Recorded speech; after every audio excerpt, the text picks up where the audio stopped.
Assalamualaikum warahmatullahi wabarakatuh.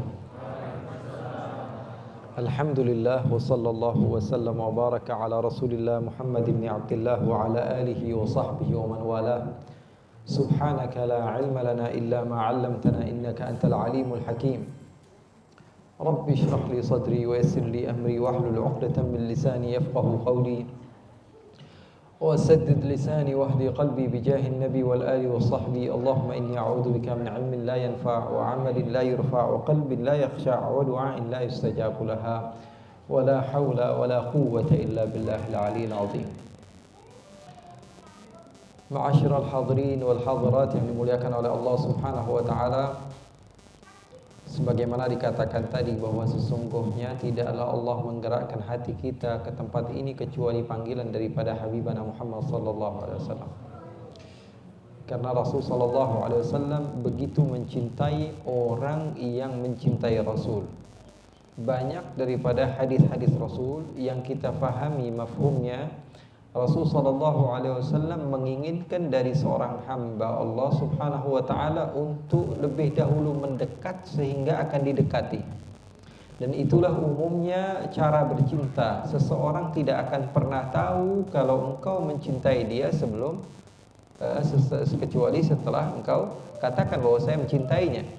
Makanya dalam hadis Rasul sallallahu alaihi wasallam beliau katakan bahwa idza ahabba ar-rajulu akhahu falyukhbirhu annahu yuhibbuhu. Kata Rasulullah, kalau salah seorang di antara kalian cinta kepada ikhwan muslim kalian, seorang ikhwan mencintai ikhwan muslimnya, seorang akhwat mencintai akhwat muslimnya karena Allah, maka katakan kepada mereka, inni uhibbuka atau inni uhibbuki, saya cinta kepada kamu. Rasulullah SAW berpesan supaya saling tahu, saling mengetahui bahwa mereka saling cinta mencintai karena Allah. Karena cinta tanpa adanya ucapan ya nggak bisa diketahui. Tanpa adanya ucapan tidak bisa diketahui. Oleh karena itu pesan Rasul, idza ahabba ar-rajulu akhahu falyukhbirhu annahu yuhibbuhu. Kalau salah seorang di antara kalian mencintai saudara sesama seiman, maka beritahu kepadanya bahwa sesungguhnya kamu mencintainya. Begitupun ketika kita mencintai kepada Rasul sallallahu alaihi wasallam, maka kita patut untuk membuktikan kecintaan kita atau mengatakan bahwa kita cinta kepada Rasul, atau kita menghadiri satu majlis di mana di situ Rasul sallallahu alaihi wasallam disebutkan. Kita melihat bahwa sesungguhnya wanita-wanita di kota Madinah ketika itu mendatangi Nabi dan mengatakan, nahnu jawari min bani najjari ahabba Muhammadin min jari. Kami adalah wanita-wanita dari kaum Ansar, dari Bani Najjar. Sekarang kami merasa bangga dan bahagia. Kenapa? Karena Nabi Muhammad menjadi tetangga kami.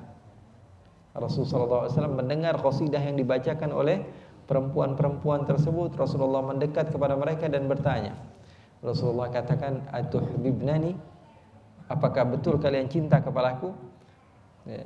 Rasulullah bertanya dulu, atuhbibnani?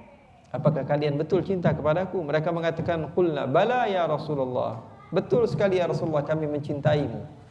Maka Rasulullah mengatakan, wallahu ya'lamu anna qalbi yuhibbukun. Sesungguhnya Allah yang mengetahui bahwa hatiku ini juga cinta kepada kalian. Rasulullah bertanya lebih dahulu, kalian cinta? Mereka mengatakan, ya kami cinta. Maka Rasulullah SAW mencintai orang yang berkata kepadanya, saya cinta kepadamu. Rasulullah SAW menggambarkan ada satu gunung namanya Gunung Uhud di kota Madinah. Rasulullah SAW katakan, Uhudun jabalun yuhibbuna wa nuhibbuhu. Gunung Uhud adalah gunung yang cinta kepada kami dan kami cinta kepadanya. Artinya apa? Dia dulu yang datang cinta kepada kami, maka kami cinta kepadanya. Uhudun jabalun yuhibbuna wa nuhibbuhu. Gunung Uhud adalah gunung yang cinta kepada kami dan kami cinta kepadanya. Artinya apa? Ketika seseorang mengaku cinta kepada Rasul, katakan, jangan pernah malu. Falya'lamith thaqalan. Biar semua dunia tahu bahwa kamu cinta kepada Rasul. Dengan caramu sendiri, karena setiap orang itu memiliki cara tersendiri dalam bercinta. Makanya Imam Al-Haddad beliau mengatakan, idza fatani qurbul ahibbati wal liqa fa fi dzikrihim unsun li wahsyati khatiri. Saya kalau nggak bisa ketemu dengan kekasih saya atau orang yang saya cinta, maka ketika menyebut namanya itu sudah sebagai obat bagi hati saya. Ada orang yang dengan cara seperti itu, kalau dia sudah kangen dia sebut nama kekasihnya. Ada orang yang dengan apa? Dengan dia kangen dia baca kata-kata atau kalimat-kalimat kekasihnya. Ada orang yang kalau rindu kepada kekasihnya dia apa? Mencari keluarga dari kekasihnya. Kalau ada sebagian orang yang rindu kepada kekasihnya, dia akan mencari tahu segala sesuatu yang berhubungan dengan kekasihnya. Bebas. Yang namanya cara bercinta itu tergantung orangnya masing-masing. Yang salah adalah yang mudah nyalahin. Karena setiap orang beda-beda. Ada orang yang cinta sama Rasul senantiasa membaca hadis Rasul. Dia katakan ini sunnah Rasul, ini adalah cara yang tepat. Iya, itu cara yang tepat. Akan tetapi orang beda-beda. Ada orang yang cinta sama Rasul, dia baca sejarah Nabi. Dia pengennya baca sejarah Nabi biar supaya lebih bertambah keimanannya kepada atau kecintaannya kepada Rasul. Ada lagi yang mau dengan dengar puji-pujian kepada Nabi sehingga apa? Bertambah keimanannya atau mahabbahnya kepada Nabi. Ada lagi orang yang ingin datang menziarahi kota Madinah karena itulah cara satu-satunya bagi dia untuk apa? Untuk menjadikan rindunya sedikit terobati dengan perjumpaan kepada kota di mana Rasulullah SAW berada. Atau ada sebagian lagi rindu datang ke kota Makkah karena supaya tahu di mana Rasulullah SAW dilahirkan. Setiap orang berbeda-beda, maka cara yang tepat baginya atau sesuatu yang bisa membuat hatinya bertambah kerinduan kepada Rasulullah SAW itu adalah cara yang terbaik. Jangan dipaksakan dengan cara orang lain karena setiap orang berbeda-beda di dalam mencintai. Seperti Qais, Majnun dan Laila, beda tuh cara cintanya, nggak sama seperti kita. Padahal dia ada kesempatan untuk mengambil hati Laila, tapi dia nggak mau. Bahkan pernah suatu saat ini Majnun lagi berada di satu tempat, apa yang dia lakukan? Dia terluka, lalu menangis. Tiba-tiba sebagian orang-orang yang ada di kampung Laila mengatakan, tuh kesian Qais. Qais itu anaknya pemimpin kabilah, dia itu orang terhormat, gara-gara cinta sama kamu akhirnya sekarang jadi gila, menyendiri setiap hari, bersedih, dan sekarang sudah puncaknya dia betul-betul sakit. Dia sudah betul-betul sakit. Kami memohon kepadamu Laila, jenguk dia sekali saja, berjumpa dengan dia, tunjukkan wajahmu kepadanya supaya dia sembuh, supaya dia bebas dari penyakitnya. Setelah itu nanti kamu mau pergi lagi terserah, silahkan. Kata Laila, aku juga sebenarnya ada rasa sama Majnun. Aku juga sebenarnya ada rasa sama Qais. Akhirnya Laila datang. Apa yang dikatakan kepada kemudian Laila mengatakan kepada Majnun, wahai Majnun, ini saya sekarang sudah datang kepadamu. Orang yang senantiasa kamu puji-puji, orang yang senantiasa kamu buatkan syair untukku, sehingga semua orang di daerah ini kenal kepada saya karena berkat syair-syair pujianmu kepadaku. Sekarang saya sudah berada di hadapanmu. Apakah kamu mau menerima cintaku? Kata Laila. Apa kata Majnun? Wahai Laila, pergilah dari sini. Kenapa? Pergilah dari sini. Karena aku cinta kepada cara cintaku kepadamu, bukan kepadamu. Karena aku cinta kepada cara bercintaku kepadamu, bukan aku cinta kepadamu. Aku cinta kepada caraku bercinta. Dalam aku bercinta kepadamu, aku cinta akan hal tersebut. Oleh karena itu, ya, begitu indah sebenarnya kalau berbicara tentang mahabbah, tentang cinta. Majnun, seorang Qais yang ketika itu melihat ada anjing, dia ambil anjing tersebut, kemudian dia bersihkan anjing itu. Kemudian apa yang dia lakukan? Dia punya makanan, dia potong menjadi dua. Kemudian yang setengah dia berikan kepada anjing, setengahnya dia makan. Lalu berikan parfum, dia punya parfum, dia pakaikan anjing itu parfum, sehingga dia lupa kepada dirinya sendiri. Dia memuliakan anjing tersebut. Lalu ditanya, wahai Majnun, kamu ini tambah lama tambah gila. Kenapa kamu gunakan parfum kamu, makanan kamu berikan kepada anjing? Apa dia katakan? Anjing ini pernah lewat di kampungnya Laila, maka saya memuliakannya. So sweet gak kira-kira? Dia katakan apa?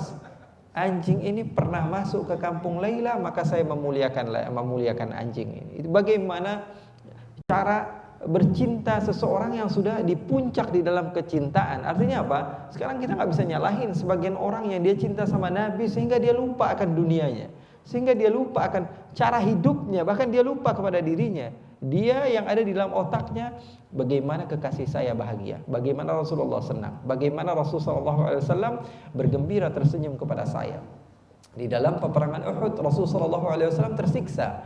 Bahkan ada anak panah yang masuk ke dalam pipi Rasulullah SAW. Pipi atas Rasulullah SAW di bawah daripada mata Rasulullah SAW, dekat ke geraham sampai masuk ke dalam.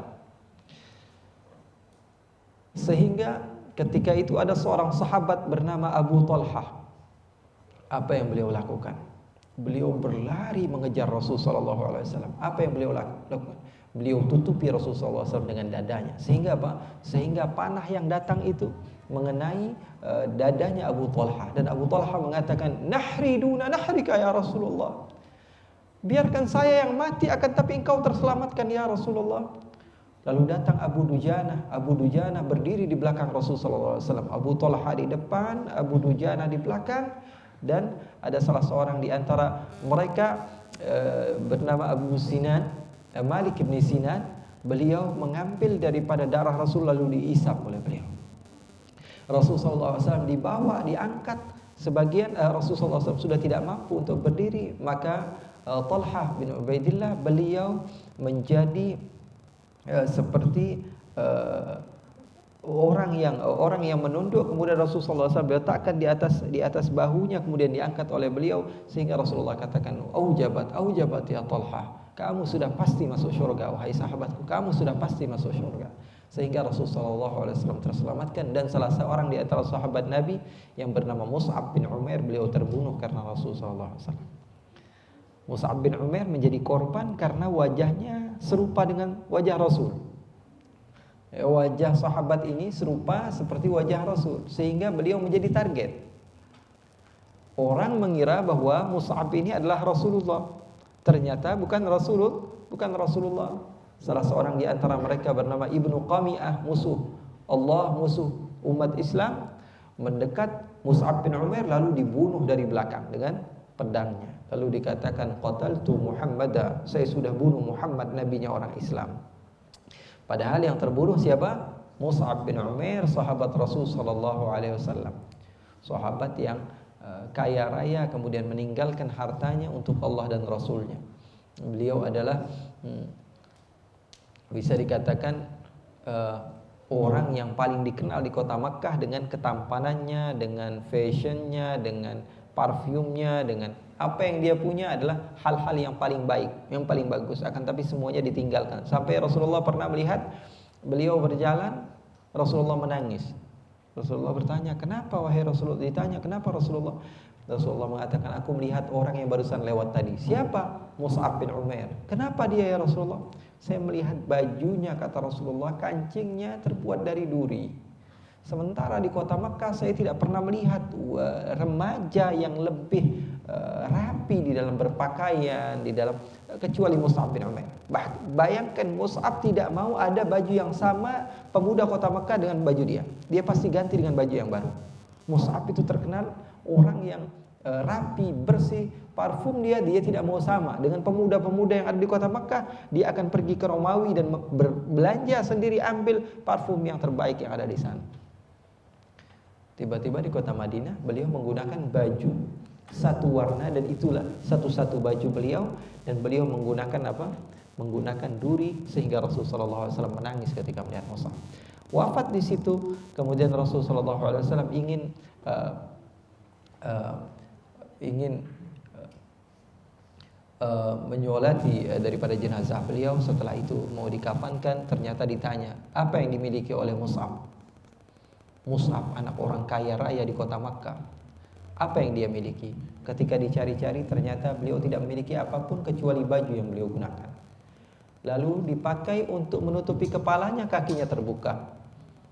Lalu digunakan untuk menutupi kakinya, kepalanya terbuka. Rasulullah menangis lagi melihat apa yang telah terjadi dengan sahabat beliau tersebut. Beliau meninggalkan segala-galanya demi Allah. Karena apa? Karena beliau sudah kenal hakikat mahabbah kepada Allah, sehingga beliau katakan, ini dunia sementara, dunia ini sementara, akhirat selama-lamanya. Seperti sahabat Nabi Abu Darda radhiyallahu taala anhu. Sahabat Nabi Abu Darda ketika itu didatangi tamu. Beliau tinggal berdua saja sama istrinya. Didatangi tamu, kemudian tamu tersebut diberikan makan. Beliau berusaha mencari harta, yang terpenting tamunya itu bahagia dan senang. Beliau belikan makanan sampai mereka semua kenyang. Ketika itu di kota Madinah musim dingin.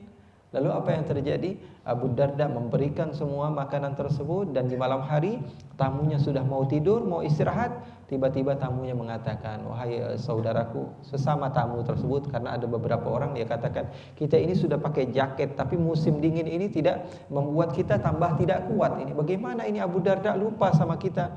Dia sudah istirahat, dia sudah tidur, tapi kita tidak diberikan selimut. Maka salah seorang di antara mereka memberanikan diri, ayo datangi Abu Darda. Kita datangi, kita tanya, mana selimutnya? Karena kami tidak kuat dengan rasa dingin, cuaca dingin yang ada di kota Madinah ini. Maka salah seorang di antara mereka datang ke Abu Darda, dicari mana Abu Darda, tidak ada. Ternyata setelah dibuka, Abu Darda berada di pojokan rumahnya bersama istrinya dengan menggunakan baju yang sangat tipis, dan dia tidak memiliki selimut. Ditanya, ya Abu Darda, kenapa kamu tidak sisakan kepada kami selimutmu? Dan mana selimutmu? Kenapa engkau tidak memiliki selimut? Dia katakan apa? Rumah ini memang dari sananya kosong, tidak punya apa-apa. Saya jangankan selimut, bantal, semuanya, kasur, baju saya nggak punya. Yang saya punya istri saya saja yang setia bersama saya.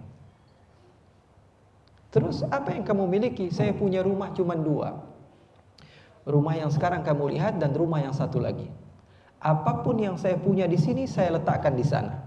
Apapun yang saya punya di sini saya letakkan di sana. Apapun yang saya dapatkan dari rezeki saya letakkan di sana. Karena saya tahu rumah ini tidak selama-lamanya, tapi rumah yang di sana rumah yang selama-lamanya. Di rumah ini paling lama 30 tahun, 40 tahun, 50 tahun, 60 tahun. Tapi di rumah sana saya abadal abidin selama-lamanya. Di rumah ini terkadang rumah ini menjadi penyebab anak-anak saya ribut gara-gara saya. Tapi di rumah sana saya akan bahagia bersama keluarga saya. Di rumah ini berapa banyak terjadi hal yang tidak diinginkan oleh saya, akan tapi di sana tempat yang paling terindah. Baru sebagian besar mereka faham bahwa yang dimaksud oleh Abu Darda adalah rumah di surga nanti. Rumah di dunia sementara, ikhwani. Rumah di dunia adalah rumah tempat yang terkadang menjadi musibah kepada kita. Kita sudah capek-capek bikinin rumah, tahu-taunya anak kita ribut, adik sama kakak ribut gara-gara rumah kita yang kita punya. Akhirnya kita menjadi penyebab mereka tidak akur. Gara-gara siapa? Gara-gara kita sebenarnya. Ikhwani, salah seorang di antara sahabat Nabi bernama Abu Ubaidah bin al-Jarrah. Sahabat yang sangat ikut kepada ajaran-ajaran Rasul sallallahu alaihi wasallam. Setelah Rasulullah wafat, Sayyidina Abu Bakar wafat, Sayyidina Umar menjadi Amirul Mukminin. Sayyidina Umar memerintahkan beberapa orang untuk menjadi gubernur di setiap daerah. Di antaranya ada satu daerah di Romawi, artinya ini daerah kekuasaan yang terbesar pada saat itu, karena ada Romawi, ada Persia.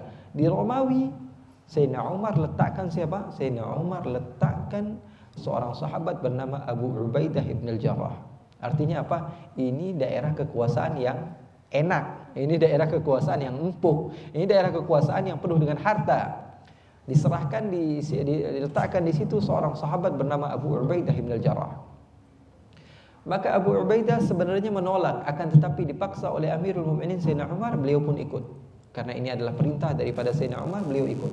Beliau menjadi gubernur di daerah yang terkaya yang pernah ada. Akhirnya Sayyidina Umar bin Khattab mengadakan ziarah, kunjungan ke negeri Syam.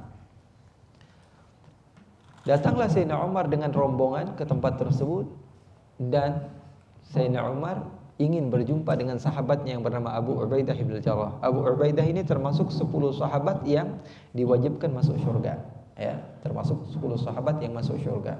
Ada namanya Abu Bakar, Umar, Uthman, Ali, kemudian Sa'ad bin Abi Waqqas, Sa'id bin Zaid, Abdurrahman bin Auf, Talha bin Ubaidillah, Zubair bin Awam, Abu Ubaidah bin al-Jarrah. 10 orang yang Rasulullah SAW jamin mereka masuk syurga. Sayyidina Umar sampai di negeri Syam, Romawi. Sesampainya di situ, beberapa orang dari pemimpin-pemimpin, anak buahnya siapa? Abu Ubaidah, karena Abu Ubaidah tertinggi, gubernur di situ, sudah datang menunggu Sayyidina Umar. Sayyidina Umar bertanya, "Di mana? Aina akhi?" Di mana saudara saya? Kata Sayyidina Umar. "Man akhu?" Kata sebagian orang bertanya, siapa saudara? Abu Ubaidah, di mana dia? Kenapa dia tidak menjemput saya? Kenapa dia tidak datang melihat kepada saya? Apa kata mereka? Abu Ubaidah sedikit terlambat wahai Umar. Kenapa? Karena dia tidak memiliki kendaraan. Kalau yang lain anak buahnya memiliki kendaraan, Abu Ubaidah berjalan kaki dari rumahnya untuk menjemput Sayyidina Umar. Akhirnya datanglah Sayyidina Abu Ubaidah bin Jarrah. Ditanya, "Apa kabar wahai saudaraku?" Kata Sayyidina Umar. "Kabarku begitu-begitu saja," kata Abu Ubaidah bin Jarrah. Lalu Sayyidina Umar menyinggung kepada Abu Ubaidah, "Wahai Abu Ubaidah, saya ini sudah beberapa jam berada di sini. Apakah kamu tidak mempersilahkan saya mampir ke rumah kamu?"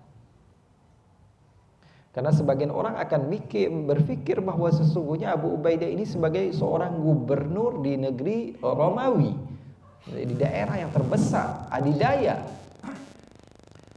yang kekuasaannya sampai ke negeri-negeri Syam semuanya, hampir ke negeri Yaman ketika itu, sampai sebagian Eropa juga.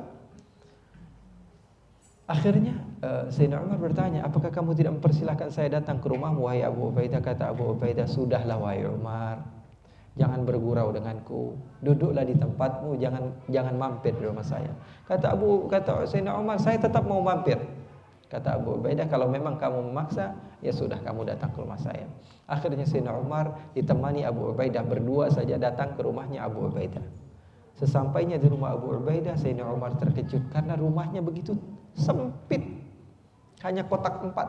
Sayyidina Umar ingin masuk, "Kamu persilahkan saya masuk." "Silahkan wahai Umar." Ketika Sayyidina Umar mau masuk ke pintu rumahnya, Sayyidina Umar menundukkan kepalanya sehingga kalaupun Sayyidina Umar mengangkat sedikit dari kepalanya, Sayyidina Umar kepalanya akan mengenai daripada atap rumah Sayyidina Abu Ubaidah bin Jarrah. Artinya Sayyidina Umar ketika masuk di dalam sekalipun, Sayyidina Umar menunduk karena kecilnya rumah seorang gubernur di daerah wilayah yang terbesar bagi orang Muslim. Akhirnya Sayyidina Umar menangis, sedikit demi sedikit Sayyidina Umar menangis. Kemudian Sayyidina Umar duduk di tempat tersebut yang tidak beralaskan apapun. Lalu Sayyidina Umar bertanya, "Wahai Abu Ubaidah, apakah kamu tidak mau menyuguhkan kepada saya makanan? Saya datang dari jauh kota Madinah, kamu tidak ingin memberikan saya makanan?" Sayyidina Abu Ubaidah lalu berjalan ke belakang. Dia lihat ternyata ada roti yang sangat keras dimasukkan ke dalam air. Sisa roti keras dimasukkan ke dalam air, dibawa oleh Sayyidina Abu Ubaidah. Sayyidina Umar mengatakan, "Kamu bercanda wahai Abu Ubaidah? Kamu berikan saya makanan seperti ini, saya seorang Amirul Mukminin?" Lalu diambil oleh Abu Ubaidah dan mengatakan, "Wahai Umar, apakah kamu lupa inilah yang dimakan oleh Rasulullah? Wahai Umar, apakah kamu lupa tempat seperti inilah tempat Rasulullah?" Maka Sayyidina Umar mengatakan, "Wahai Abu Ubaidah, semua di antara kita telah dilupakan gara-gara dunia kecuali engkau adalah murid Rasulullah yang masih senantiasa sama seperti Rasulullah sallallahu alaihi wasallam."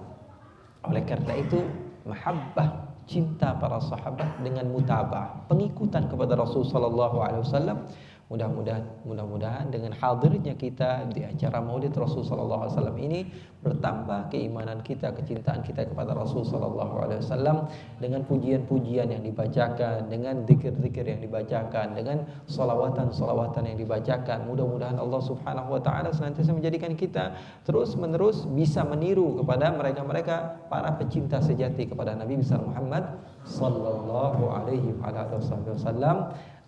Akhirnya insyaallah mudah-mudahan Maulid Al-Habsyi ini dikarang oleh seorang yang sangat cinta kepada Rasul sallallahu alaihi wasallam yang bernama Al-Habib Ali bin Muhammad bin Husain Al-Habsyi. Ini Maulid saya dapatkan dari seorang alim bernama Al-Habib Ali bin Abdul Qadir. Ijazah dari Al-Habib Ali bin Abdul Qadir. Habib Ali bin Abdul Qadir dari ayahnya Abdul Qadir bin Muhammad. Abdul Qadir bin Muhammad dari ayahnya Muhammad bin Ali Al-Habsyi. Muhammad bin Ali Al-Habsyi dapat langsung dari pengarang Maulid ini. Jadi alhamdulillah, mudah-mudahan bacaan ini insyaallah manfaat bagi kita bersama, dan insyaallah Allah jadikan kita termasuk pecinta-pecinta baginda Nabi Muhammad SAW. Sebelum ditutup, saya persilahkan pertanyaan dari, mungkin belum azan maghrib belum ya? Masih berapa menit? Saya persilahkan satu dari ikhwan bertanya dan satu dari akhwat bertanya.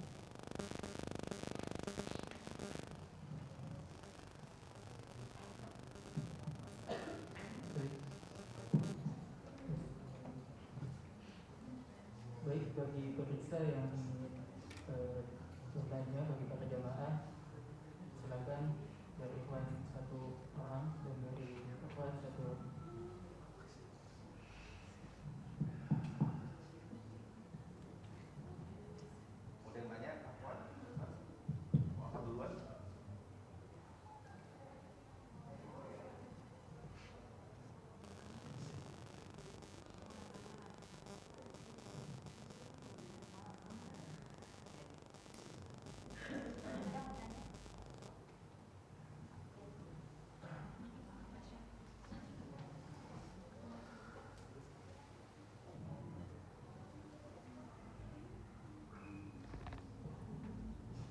Bismillah.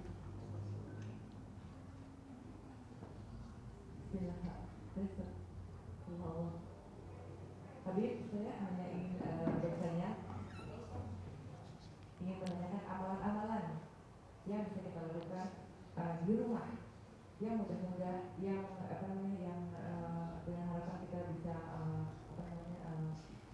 menumbuhkan cinta atau menambah cinta kepada Rasulullah SAW.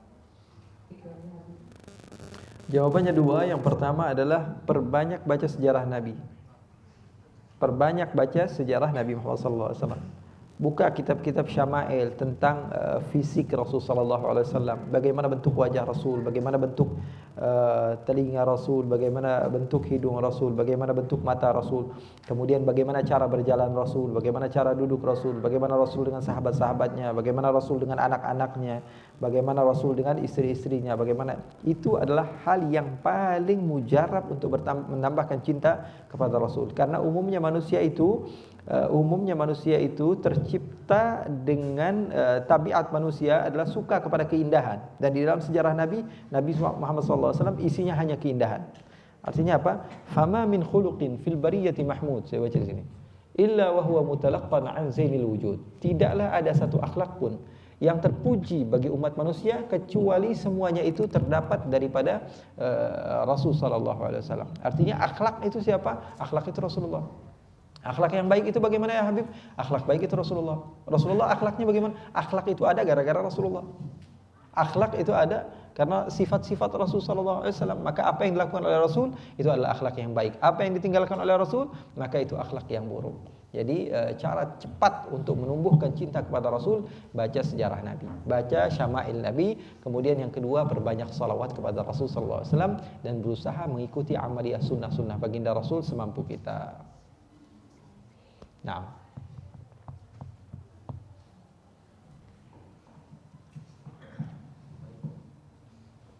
baik, sedikit dari saya. Kalau tadi amalan untuk menambahkan rasa cinta kita kepada Rasulullah SAW, kalau sekarang saya tanyakan amalan-amalan untuk paling tidak bisa kita untuk bertemu dengan Rasulullah paling tidak dalam mimpi. Amalan-amalannya. amalan ketika seorang hamba Allah Subhanahu wa taala cinta kepada Nabi, maka sudah barang tentu dia akan berjumpa kepada Nabi. Ya, maka caranya sama, caranya dengan membaca sejarah Nabi. Orang itu kalau sudah terbiasa membaca dan terfikir dan dalam khayalannya tidak ada lain kecuali orang yang dia cintai, maka akan terbawa di dalam tidurnya. Jadi amalannya apa? Sama aja. Salawat kepada Nabi dan senantiasa membaca sejarah Nabi, dan insya Allah bisa mencintai Nabi. Setelah cinta itu akan ada tumbuh rasa rindu. Setelah adanya rindu, insya Allah kita akan berjumpa di dalam tidur kita dan dalam keadaan nyata, insya Allah. Amin ya rabbal alamin. Doanya ada jamaah yang ibunya meninggal. Masya Allah. Dengan Jadi sudah selesai acara Maulid Nabi Muhammad SAW. Sebelumnya dapat kabar duka dari jamaah yang hadir di sini, yaitu dari ibunya jamaah atas nama Susiani dengan nama almarhum Ibu Cut Rizal Sahmi binti Menyak. Mudah-mudahan almarhum diberikan sisi yang terbaik di sisi Allah SWT. Dan selanjutnya kita akan tutup acara Maulid ini dengan membaca doa yang dipimpin oleh Habib Ali Al-Fatah. Amin. Kita doakan supaya beliau Allah Subhanahu wa taala jadikan kuburannya raudhatan min riyadil janan wa raudhatan min riyadil jinan. Dan Allah Subhanahu wa taala jadikan taman daripada tamannya syurga. Allah Subhanahu wa taala jauhkan daripada siksa kubur. Kita doa bersama-sama, mudah-mudahan Allah berikan yang terbaik kepada orang tua daripada beliau yang hadir di sini, karena insyaallah wafatnya orang tuanya itu Allah Subhanahu wa taala berikan kepada beliau kepada orang tua daripada yang hadir ke tempat ini, bukti bahwa sungguhnya Allah sayang kepada orang tuanya, maka diwafatkan pada saat-saat anaknya hadir di tempat ini. Artinya apa? Supaya didoakan oleh jamaah yang masya Allah, yang soleh dan soleha ini. Insya Allah mudah-mudahan Allah Subhanahu Wa Taala berikan kesabaran dan ketabahan kepada keluarga yang ditinggal. Wassallallahu bijamalika wa jalalika ala sayyidina Muhammadin wa ala kulli salih wa ila hadratin Nabi. Al-Fatihah. ربنا تقبل منا إنك أنت السميع العليم وتب علينا إنك أنت التواب الرحيم تقبل الله منا ومنكم تقبل يا كريم سبحانك اللهم وبحمدك أشهد أن لا إله إلا أنت